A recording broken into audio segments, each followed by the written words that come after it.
আমার শ্বশুরের নিজের একটা বাড়িও নাই, আমরা ভাড়া কেন থাকি। আবার অনেকেই ভাবতো এই বাড়িটা আমাদের। যাই হোক, হ্যাঁ আমরা ভাড়া থাকি, এই বাড়িটা আমাদের না। তবে বিষয়টা এমন না যে আমার শ্বশুরের বাড়ি নাই। আসলে 3 মিনিটের ভিডিও দেখে আমরা অনেক কিছু না বুঝে জাজ করে ফেলি, তাই না? এই যে বাড়িটা, এই ইউনিটে আমরা থাকতাম। রিসেন্ট কয়েকদিন হলো আমরা বাড়ি চেঞ্জ করছি, আর আজকে এই বাসাতে আবার আসলাম শেষবারের মতো একটু ঘুরে দেখতে। আর এতদিন যেহেতু এই বাসাতে ছিলাম আমরা, তাই এই বাড়িটাকে আবারও সুন্দরভাবে ক্লিন করে দিয়ে যাব।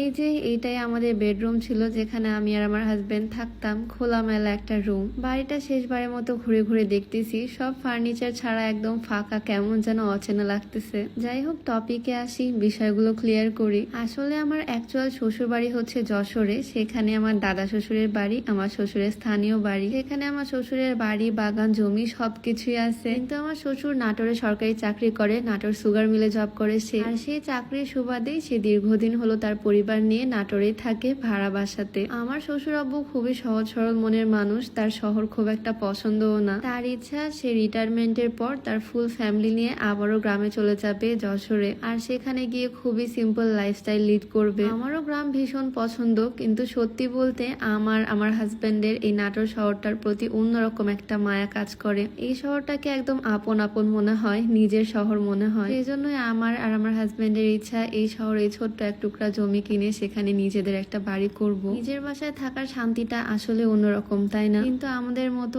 আরো কত লাখ লাখ মানুষ এই পরিস্থিতির শিকার। গ্রামে বড় বড় বাড়ি থাকা সত্ত্বেও শহরে এসে ভাড়া বাসায় থাকতে হয়। আর এই তো 2 দিন পর পরই বাড়ি চেঞ্জ করা ঝামেলা। একটা বাড়িতে বেশি দিন থাকার পর কেমন একটা মায়া জন্মে যায়, তখন আর ছাড়তেও ইচ্ছা করে না। এই যে যেমন এই ছাদে কত কত স্মৃতি আছে। যখন বৃষ্টি হতো তখন এই বড় ছাতাটার নিচে এসে বসে থাকতাম। বৃষ্টি দেখতাম ঠিকই, কিন্তু আমার গায়ে পানি লাগতো না, ভিজতাম না। সকাল বিকালে ছাদে এসে বাহিরে তাকিয়ে থাকতাম রেলিং ধরে। আজকেই শেষ, এরপর হয়তো এই ছাদেও আসা হবে না, এই বাসায়ও আসা হবে না। তাই সবকিছু সুন্দর করে ঘুরে ঘুরে দেখতেছি। যাই হোক, ভিডিওর মাঝখানে একটু বলে রাখি, আজকে আমার পরা এই সুন্দর বোরকাটা একদম স্টুডেন্ট বাজেটে নেওয়া। অনেক স্টুডেন্ট আপুরা আমার ভিডিও দেখে, রেগুলার ইউজের জন্য স্টুডেন্টদের জন্য এই টাইপের বোরকা একদম বেস্ট কোয়ালিটির একটা বোরকা আমি নিছি 1800 টাকায় ফেসবুক পেজ লিয়ানা থেকে। খুবই কমফোর্টেবল আর সিম্পল এই বোরকাটা তাদের পেজে তোমরা পেয়ে যাবা। তাদের পেজটা আমি ক্যাপশনে মেনশন করে দিব, ফেসবুক পেজ লিয়ানা। এই যে ছাদের এই জায়গাতে কত কত গাছ ছিল আমাদের, সবগুলো গাছ নিয়ে গেছি নতুন বাড়িতে, নতুন করে সাজাবো সবকিছু ওখানে। হ্যাঁ, আমাদের নতুন বাসাটাও ভাড়া, এই শহরে আমাদের নিজের বাড়ি নাই। কিন্তু এই ভাড়া থাকা বিষয়টাকে যারা ছোট চোখে দেখে তাদের উদ্দেশ্যে কিছু বলি।